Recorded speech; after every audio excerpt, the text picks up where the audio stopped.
Walk through what was being able to do anything more today compared to last week? Yeah, it's hard to tell today because we didn't do anything full speed today, but he's been improving every day.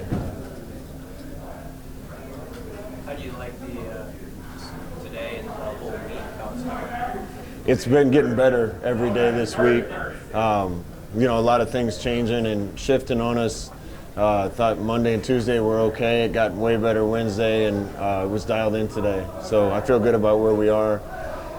We got to play a physical game. We got to be tough up front on both sides. We got to not make the mistakes to get ourselves beat, and they took a big step toward that today. If you do call on Andrew, what have you seen out of him this week and how he's looked? He's looked great.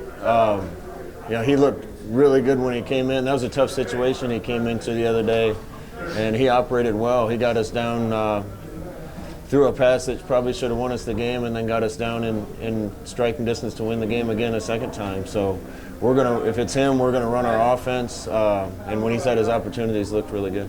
I know you've been around him for a while, obviously, but he gets a lot of reps this week. Have you learned even maybe a little bit more about what he does best or what Everything we want to do with our offense, he does pretty well.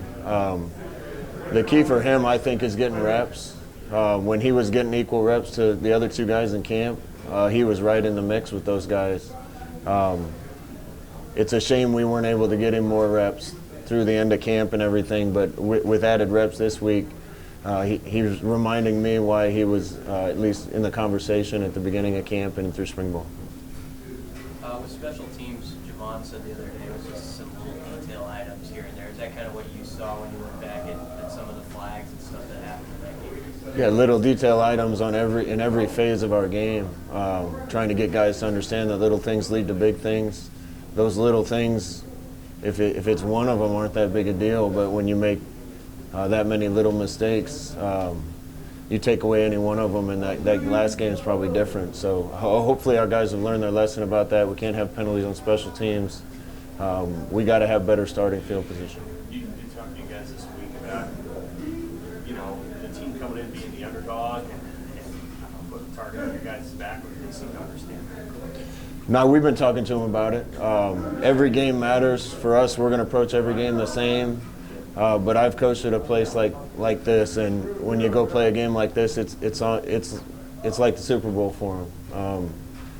It's a great opportunity for a team to come into an environment like this and try to win, and they did it last year. They went into LSU, which is one of the best environments in the country, and beat them pretty handily. So I think our guys know what they're in for. They're going to play a really well-coached team that's going to play their butts off, and we have to play harder than them. How did the new headset rule play out for you guys last week? Did it go pretty smoothly, or were there things that bugged you about it? The only thing that bugs me about it is, two things. Is one, changing the rule to try to affect change on something where most people are doing the right thing anyway, and there's a few that aren't, and the rest of us have to suffer for it. I know the other thing that bothers me is the age limitation on it. If you're over a certain age and you're not a GA, but you're a quality control, then you can't be on a headset, and that doesn't seem right to me. That seems like they're discriminating against older coaches that are still trying to help with teams. It didn't really affect us during the game, so we'll deal with it just fine. I'm just not sure that's the right way to curtail staff size. Coach, what will go in your decision on whether you play Martinez or not? Is it strictly physical, or is it, that you want to rest him or anything like that? Or? No, it's strictly physical. We got to make sure that he can run all the things that we want to run, that he's healthy enough to be able to avoid and protect himself. And the biggest thing is we have to make sure he's healthy enough that there's no added risk to further injury. At what point before the game do you think you want to make a decision? It might be 2 minutes before kickoff. He's going to be out there warming up. He's looked really good, getting better. I don't know if it'll be this week. I don't know if it'll be next week. He might look great tomorrow and be ready to go. He might not look great a week from Friday.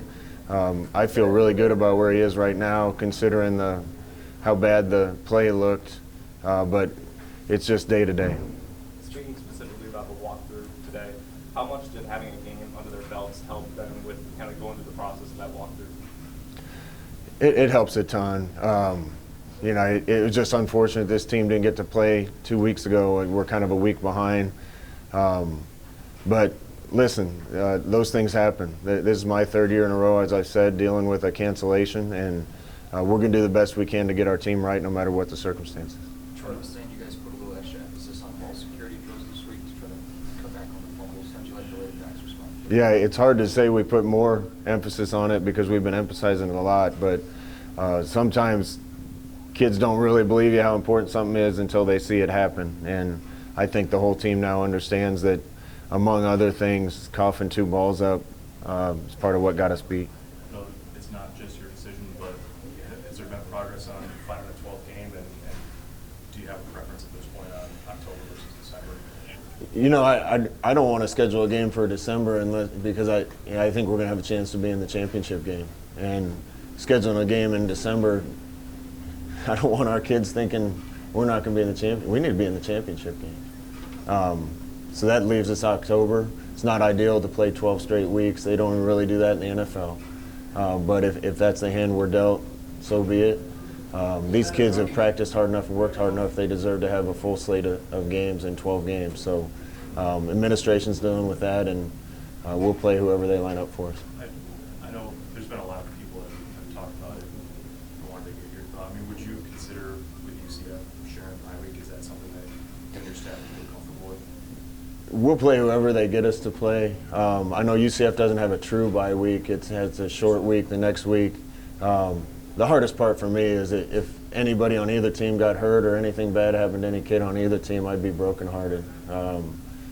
I still love those kids down there that are playing at UCF so much, rooting for them.